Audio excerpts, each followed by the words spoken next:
Well, hello and greetings, business communication students. This is Mr. Doucette. This is week number 11 in our 18-week course in business communications here at Chaffey College. And this week you're going to be looking at chapter 8 on persuasive messages. Now, last week you did chapter 7 on negative messages and you wrote a negative news email, which I'll be grading over the next few days. So this week you're going to be doing a letter.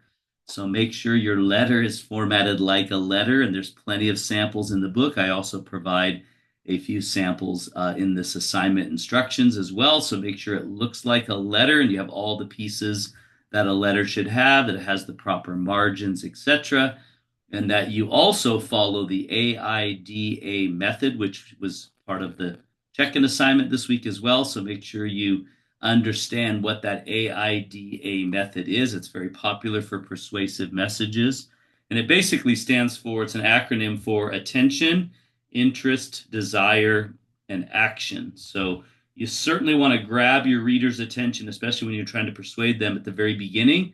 So really grab their attention. How would you like, or do you believe that? Or, you want to really pose a question or a startling statement to grab their attention. And then you want to build their interest with all the benefits and reasons for what you're going to ask them to do. But a AIDA method is an indirect strategy, meaning you do not reveal what you want them to do until the end after you've built their interest and desire. So build their interest into what you're going to ask them to do because you're trying to persuade them, and then overcome their resistance. That's what we call desire. Elicit desire is, they might like what you have to say, but they might be thinking, I can't afford this, or so that you want to overcome that resistance by offering them a discount or a testimony of somebody else that's used it, or even an objection that you think they might have that you can address in your letter.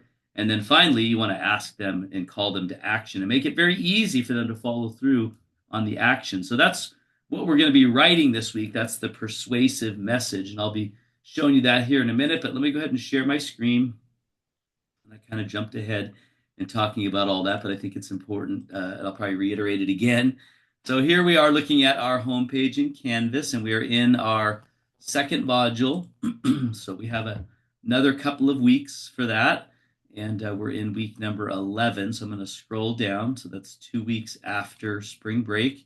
And here we are. So you do have a check-in assignment this week on chapter 8. And again, I'm driving you to answer some questions about the AIDA method. And the one of the point that most students struggle with is the D, the desire. And really all that eliciting desire, all it takes is overcoming, again, their resistance or anticipating an objection they might have. When you're telling somebody about something, you might put yourself in their shoes for a minute and ask, why would I not want to do this? And then, then you anticipate, well, maybe they're thinking that same thing, and then answer that. So they might say, well, it's too expensive. Well, you might be thinking it's too expensive, and then you answer, but it isn't, So that's what we mean by overcoming or eliciting desire, and that would be the D. And so your check-in assignment asks you to give what is the AIDA method, and then it asks you to how to overcome their resistance. And so make sure you answer those thoroughly.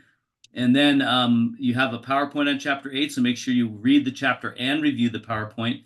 Of course, you have a quiz on chapter 8, and then you have your writing assignment, the persuasive letter. And not to forget, you're still doing your discussion post on the do's and don'ts of business writing. I'm going to address that for a second because I did do a video on this, and I did do a Zoom session. However, the quality wasn't that great of my recording. So I decided just to keep the one that was already here. So make sure that you watch that video. If you've not watched it yet, it's going to be a struggle for me and for you. For me when it comes to grading, and for you when it comes to your papers. So make sure you do that. And then it also, here's a one I did on formatting a business document. There's another one on writing tips, etc. But the one that's most important is this Zoom session right here. So make sure you write that. And if you watch the Zoom session, I pretty much answer the discussion post. I give you the final list of what you should have for your final list. So I'm kind of giving you a help by doing that, but that's your discussion post. So continue to do that. You have a couple more weeks to finish that. But your writing assignment's the big one. Again, I mentioned to you it's a letter, so make sure it's formatted like a letter. And if you scroll down to the bottom, I actually give you a sample of a letter, what they should have, each of the parts. of a letter. So a letter should look like that. Unless you want to use a letterhead, then you wouldn't need the return address. So check that out. Also, it's giving you this one's the scenario is trying to convince your company to switch to a 4-day work week, and you're actually trying to convince the management council. So that's who you're going to address the letter to. But make sure you follow the format of a letter. Now, if something is missing, like if you do the return address, well, what is my return address? Well, it gives you the inside address right here. Just make up the return address. Use the college as the return address. Same thing when you get to an email signature block. You might say, well, I don't have any contact information. Just make it up. You can make stuff up. This is just an assignment, but make sure it's formatted like the letter. And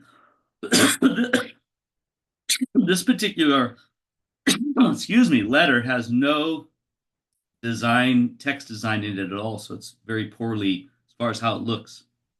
I would change that if I was to redo this sample to have more text design and make sure your document has a lot of text design. So again, many elements of design to improve readability. So go check those out in the appendix as well. And I think that's it. I'm not sure. Yeah, I'm not sure these are right. These figures should be correct as how to format a letter. So anyway, so that's it for the writing assignment. That's it for week number 11. If you have any questions or concerns, please do not hesitate to reach out to me, and I'll set up a Zoom session with you if I need to, or I can we can handle it via text or email. Either way, I'm available to you, so I want to see you succeed. So please don't hesitate to reach out. You're never bothering me, and I want to see you do well in my course. And by the way, with all the writing assignments, even the ones you've already completed, you're welcome to take the notes that I've given and the comments I've made, and make sure you read those in the grading page. And then I allow you to go ahead and make any edits or changes to your previous version and re-upload it for a higher score. So take advantage of that if you need to. All right, have a great week, everybody. See you next week.